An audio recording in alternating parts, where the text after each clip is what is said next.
Samsung has just announced the 4G edition of the Galaxy A16. A few days ago, the 5G edition was announced in France and I told you its specifications, surprising by integrating 6 years of software updates. And on this model, which is the edition that will be cheaper, we will have the same policy of updates. So let's give Samsung a round of applause.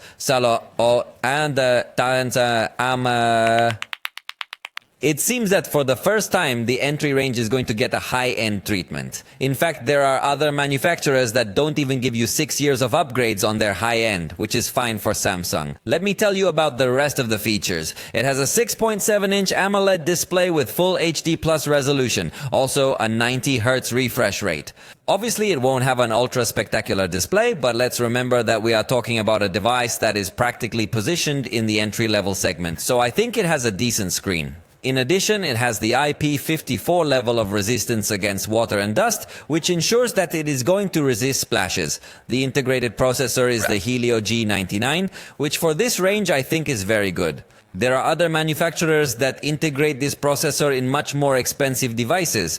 Although, by the way, speaking of price, Samsung has not yet announced the price of this device, but it is expected that it will not be much higher than the Galaxy A15, which had a competitive price. In terms of RAM and storage, there are no surprises and possibly the biggest disappointment because it has 4 GB with 128, and Samsung's operating system usually consumes a lot of resources, and with 4 GB usually, despite integrating a powerful enough processor, the device ends up becoming a bit slow. So even though it has 6 years of software updates, I don't know if with 4 GB of RAM it's going to be able to get 6 years working properly. The storage, I wouldn't complain so much because it does have a micro SD card slot, so you can expand it without any problem. In addition, it will integrate a 5000 mAh battery with support for 25-watt charging, but you know that the charger is not included in the box. The selfie camera is 13 megapixels, while on the back it's going to integrate the 50 megapixel camera, accompanied by 5 megapixel ultra-wide camera and 2 megapixel macro camera.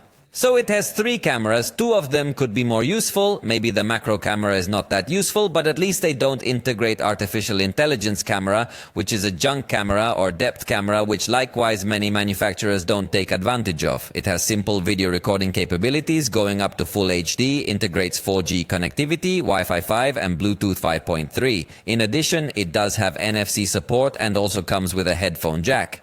It will be available in 3 colors, gray, midnight blue and water green. Let me know what you think of this entry-level device from Samsung. It seems to me that Samsung has done a good job lately. It will all depend on the price, and as I tell you, for now it is only listed on their website, but we don't have an official price yet.